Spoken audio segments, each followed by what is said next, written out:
what that tastes like and I don't like it. Alrighty, welcome back to another Barry Tells a Story. And this is really interesting. Just a couple of days ago, one of our advertising execs and I were out on a shoot. We were heading up into Oklahoma. And we were talking about a lot of different things. And I said, you know, it's interesting how everybody has a story. Now, it may not be the most exciting. It may not be the most compelling. It may not involve famous people or famous events. But everybody has a story. And that's why I'm kind of doing what I'm doing here is I got a whole bunch of them. This one is super interesting because Tina and I we had traveled to Colorado, BK. That's before kids.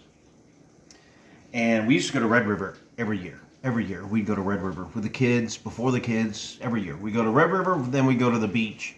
So we go to the mountains, go to the beach. Go to the mountains, go to the beach. Go to the mountains, go to the beach. Go to the mountains, climb the mountains. Go to the beach, drink margaritas, and forget that we ever went to the mountains. No. So we were in Colorado. We went to Durango because we wanted to ride the Durango-Silverton Railway, which you board in Durango and then you go to Silverton. Along the way, it is gorgeous. It's beautiful. You have a creek or a river that borders the entire ride to Silverton. Once you get to Silverton, you go shopping, you eat lunch, and then you get back on the train, hopefully. If you hadn't had too much to drink and you forget where you are, and ooh, there's thunder. Ooh, there's thunder. Ooh, it's raining outside. It's raining. It's really raining. Our cats are not happy. Ooh, you can see it. Oh, you can hear it. Whoa, lightning. Well, we need the rain. Okay. Ooh, whoa! Whoa, that was close. Holy smokes. Glad you were here for that one. Oh my God. That was huge! Wow! Okay, back inside. How you doing, Spookers? You holding up okay? Yeah, he's okay. He's like, yeah, I want to go out and watch. No, you don't. Okay, let me set this back up. So, we're on the Durango-Silverton Railway. Good Lord. That was huge. I'm glad y'all got to hear that. Who knew we'd be interrupted by a thunderstorm with lightning and thunder and lots of rain? So on the way to Silverton, like I was saying, it's a great time. It's joyous because you haven't been there before. You're seeing the beautiful trees. You're seeing the river that's going by. The mountains are gorgeous. And you're just all excited. And so then you go to Silverton, do your shopping, you're eating, whatever. You get back on the train. You come back to Durango. And you're kind of like, oh yeah, been there, done that, seen that. And so you kind of settle in. So we were in an open car on a bench seat. They had bench seats down the sides. I'll throw in some photos. Ooh, that's like a martial arts thing. Oh, I'll throw in some photos. What the? So we sat next to the same couple on the way there and the way back. And they were older. And so I want, I'm talking, like my mom, I'll talk to anybody. My mom is so famous for talking to anybody, but the best thing is she doesn't talk a lot. She listens a lot. The gentleman that was with me, he and his wife, I knew that he was old enough to have been alive during World War II. So I said, so what did you do during World War II? I said, hey, my name's Barry. We're from where we were living in Oklahoma City at the time. We're from Oklahoma City. Hey, just curious to know, what were you doing during World War II? And he said, and here we go, with everybody has a story. He said, funny you should ask. I love that. Anytime somebody says, funny you should ask, you know it's going to be a great story. He was in the military, and he said they were sent to an island in the Pacific, which I had to look at, the Tinian Islands, which were many hundreds and hundreds and hundreds of miles, probably southeast of Japan. And he said we were sent there to guard a compound.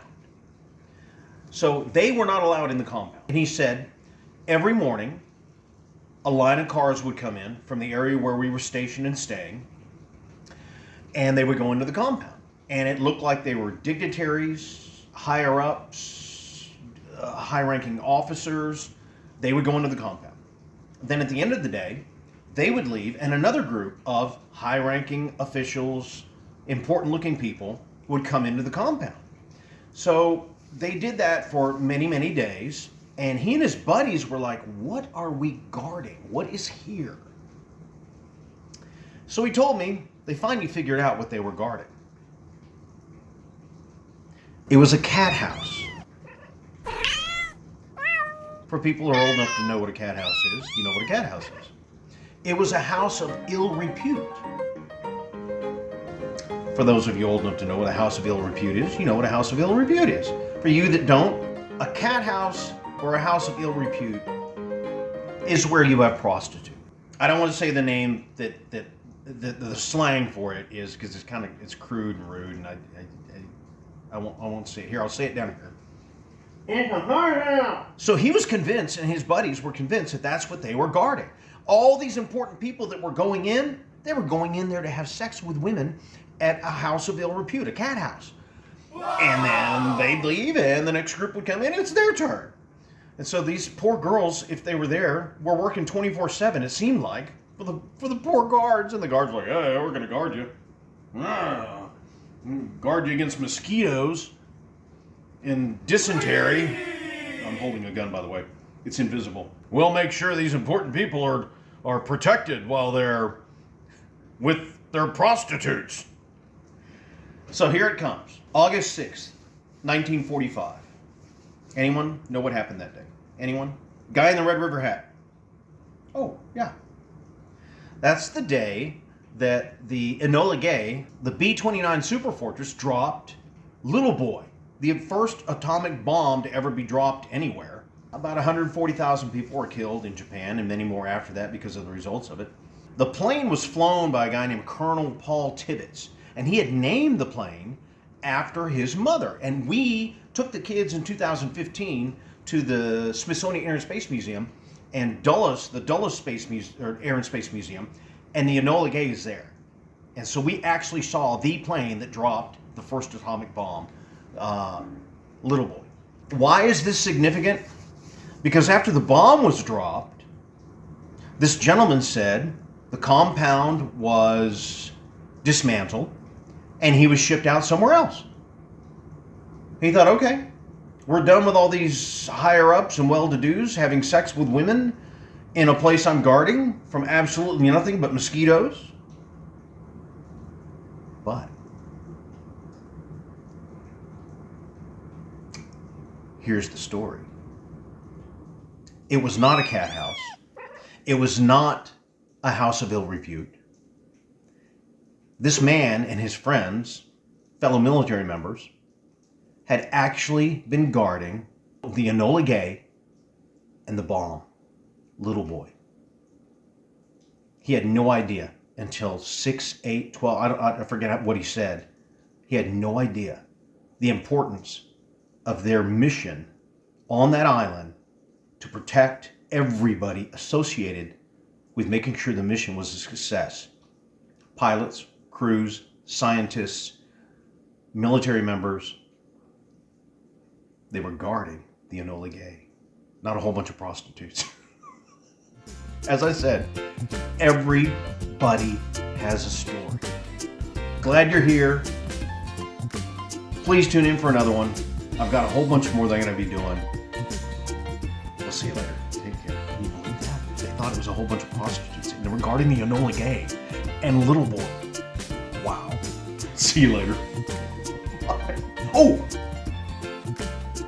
Fix some nachos tonight. Tina's hungry. It's like 9:30 and she's hungry.